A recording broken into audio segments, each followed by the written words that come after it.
Assalamualaikum warahmatullahi wabarakatuh. Bismillahirrahmanirrahim. Alhamdulillahi wa kafa. Wassalatu wassalamu ala imami ahli safa wal wafa Sayyidina Muhammadin al-Mukhtaril Mustafa wa alihi ahli safa wa sahbihi ahli wafa wa man tabi'ahum bi ihsanin waqtafa. Amma ba'du. Saudara-saudaraku yang dirahmati oleh Allah Subhanahu wa taala, marilah kita buka kajian kitab Wasiatul Mustafa kali ini dengan Ummul Quran, Ummul Doa, Suratul Fatihah. Berharap semoga ilmu yang akan kita kaji bersama-sama ini nanti dijadikan ilmu nafi', ilmu yang mendatangkan manfaat, menolak madarat, serta menarik keberkahan-keberkahan hidup kita fid dunya wal akhirah. Dan terus-menerus kita berharap semoga dengan semakin bertambahnya ilmu kita, dengan semakin bertambahnya wawasan dan pemahaman kita akan keagamaan kita, bertambah pula iman, takwa, mahabbat dan ma'rifat kita kepada Allah. Meningkat pula hidayah kita, bimbingan kita menuju siratal mustaqim. Ala hadhihin niyah wa ala kulli niyatin salihah wa ila hadratin nabiyyin mustafa rasulillah sallallahu alaihi wasallam wa alihi wa ashabihi wa azwajihi wa dzurriyyatihi wa ahli baitihi ajmain, khususan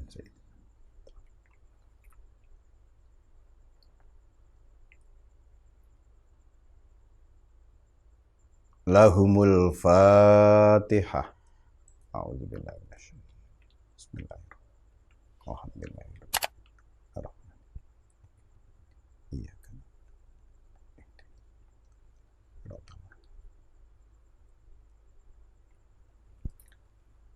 Qala Rasulullah sallallahu alaihi wasallam, ya Ali, walil mu'mini thalasu alamatin yubadiru fi ta'atillah wa yajtanibul maharim wa yuhsinu ila man asa'a ilai. Kali ini kita membahas tentang ciri atau tanda-tanda orang beriman. Nabi menerangkan kepada Sayyidina Ali siapa orang beriman itu, siapa mukmin itu. Nabi menyampaikan ada 3 ciri orang mukmin. Yang pertama, yubadiru fi ta'atillah, bersegera dalam melakukan ketaatan kepada Allah. Pesan Nabi ini sejalan juga dengan hadis yang diriwayatkan oleh Abu Hurairah radhiyallahu an. Rasulullah sallallahu alaihi wasallam bersabda, "Badiru bil a'mal fitanan ka qita'il lailil muzlim. Yusbihur rajulu mu'minan wa yumsi kafiran. Au yumsi mu'minan wa yusbihu kafiran. Yabi'u dinahu bi'aradin minad dunya." Bersegeralah beramal soleh. Jangan menunda amal soleh. Jangan menunda ketaatan. Kenapa? Karena jika menunda ketaatan, jika menunda beramal soleh, sementara ada kesempatan untuk melakukannya, akan kena uji, akan kena fitnah. Seperti fitnah itu diumpamakan seperti potongan malam yang gelap gulita. Saking samarnya fitnah, ujian, cobaan, ketika seseorang menunda beramal soleh, ibarat gelapnya malam. Sehingga seseorang yang pagi beriman, sore menjadi kafir. Atau sorenya beriman, baginya kafir. Ini dampak yang tidak disadari ketika seseorang tidak bersegera melakukan ketaatan, tidak bersegera melakukan amal soleh. Kalimat yang sering disampaikan oleh guru kami adalah ojo diengkuk-engkuk, cekak kesalip setan. Setiap kali ada kesempatan beramal soleh, setiap kali ada kesempatan untuk melakukan ketaatan demi ketaatan kepada Allah, jangan ditunda. Karena ketika ditunda, di situ setan masuk. Kalau di hadis ini, ketika menunda, tidak bersegera melakukan amal soleh, ia akan terfitnah dengan fitnah yang samar. Yang diumpamakan, yang tidak disadari, paginya masih beriman, tiba-tiba sore hari sudah menjadi kafir. Atau sorenya masih beriman, pagi-pagi sudah menjadi kafir. Itu karena yabi'u dinahu bi'aradin minad dunya. Dia menjual agamanya dengan sebagian dari dunia, atau menjual agama dengan harta dunia. Saudara-saudaraku yang dirahmati oleh Allah Subhanahu wa Ta'ala, kita semua pasti pernah merasakan sebuah penyesalan. Besar kecilnya penyesalan tergantung dari kita masing-masing. Dan ketahuilah bahwa siksaan terpedih adalah penyesalan. Rasulullah SAW mengingatkan bahwasannya tidak ada seorang pun yang meninggal dunia melainkan ia menyesal selama hidupnya. Artinya, setiap orang yang sudah meninggal dunia, dia menyesali kehidupannya selama hidup di dunia. Ma min ahadin yamutu illa nadima. Qalu, para sahabat bertanya, wa ma nadamatuhu ya Rasulullah? Apa yang mereka sesalkan, wahai utusan Allah? Qal, in kana muhsinan nadima, alla yakuna izdada.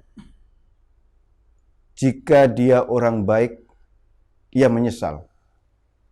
Kenapa? Dulu sewaktu hidup di dunia, tidak terus berupaya menambah kebaikan demi kebaikannya. Di kitab Lawaqihul Anwar Al-Qudsiyah juga dijelaskan bahwa orang yang baik itu menyesal. Karena apa?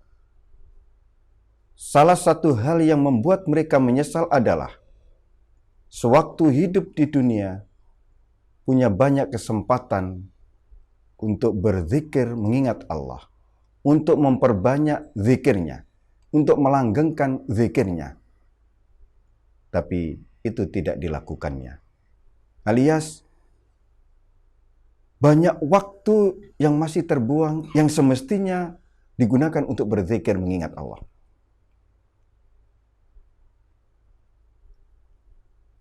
Wa in kana musian nadima alla yakuna naza'a. Apalagi orang yang bukan orang termasuk orang baik pasti menyesal. Kenapa dulu sewaktu hidup di dunia tidak menghentikan perbuatan buruknya? Jadi orang yang mati, siapapun ia menyesal. Yang baik menyesal, kenapa tidak terus menambah kebaikannya.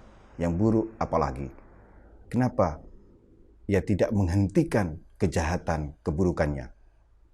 Kenapa ada kesempatan untuk berbuat baik tidak dilakukannya? Kenapa ada kesempatan untuk terus memperdalam ilmu agama, sementara masih banyak yang belum ia ketahui, ia tidak melakukannya?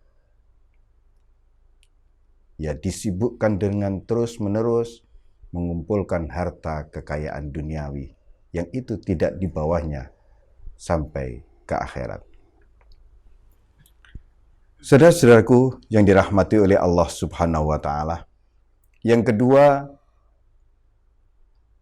wa yajtanibul maharim. Ciri orang mukmin yang kedua adalah menjauhi perkara-perkara yang haram. Cukuplah hadis Nabi, ittaqil maharim takun a'badan nas.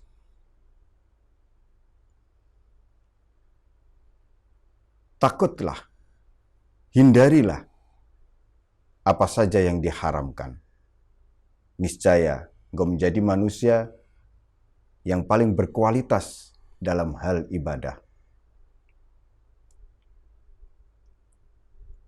Saudara-saudaraku yang dirahmati oleh Allah Subhanahu wa Ta'ala, hal-hal yang diharamkan oleh Allah secara garis besar dibagi menjadi dua. Yang pertama, keharaman dalam sisi harta dan makanan.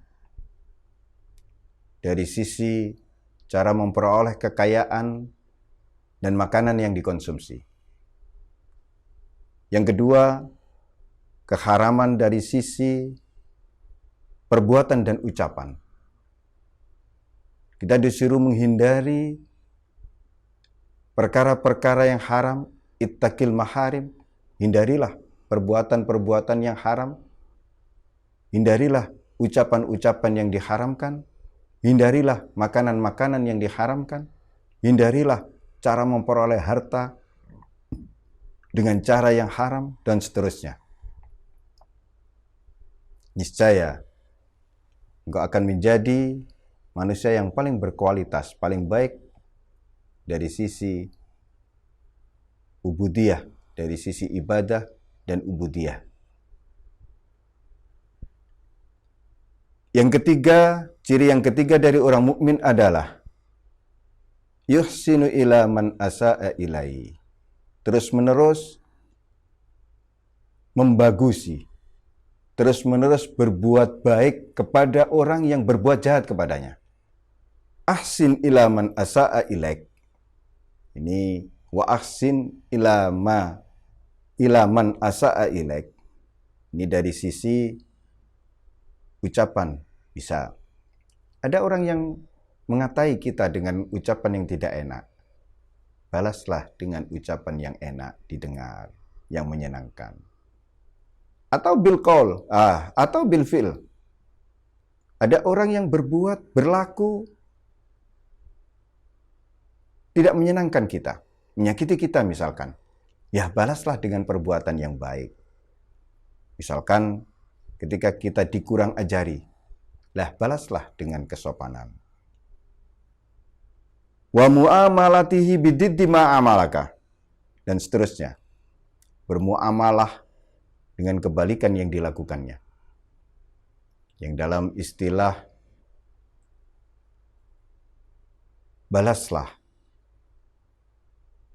balaslah dengan roti ketika engkau dilempar dengan sesuatu yang tidak menyenangkan.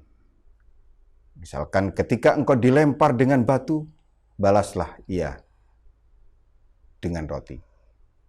Ya, seperti pohon. Waktu kecil, kita sering melempar pohon mangga misalkan. Apa yang dilakukan oleh pohon mangga tersebut? Kita melemparnya dengan batu. Pohon mangga tersebut membalasnya dengan buah mangga. Itulah orang mukmin. Saudara-saudaraku yang dirahmati oleh Allah Subhanahu wa Ta'ala. Yang terakhir tadi, berbuat ihsan, berlaku ihsan. Ini menunjukkan kesempurnaan keimanan seseorang. Orang mukmin yang sudah sempurna imannya, niscaya dia akan berlaku ihsan. Semoga dari wasiat Nabi kepada Sayyidina Ali yang menerangkan siapa orang mukmin itu, kita menjadi tahu sudah mukminkah kita atau masih dalam taraf penyempurnaan keimanan. Dan teruslah berupaya untuk menyempurnakan keislaman dan keimanan kita. Dan tidaklah akan mungkin kita bisa sempurna keislaman dan keimanan kita jika tidak ada orang yang membimbing kita menuju kesempurnaan keislaman dan keimanan. Semoga melalui wasiat Nabi kepada Sayyidina Ali ini, kita terus-menerus upaya meningkatkan keimanan keislaman kita menuju maqam ihsan dan menuju tingkatan yang mungkin kita raih. Hadanallahu wa iyyakum ila siratim mustaqim wa adkhalana wa iyyakum fi zumrati ibadihi sholihin al muslihin. Wassalamualaikum warahmatullahi wabarakatuh.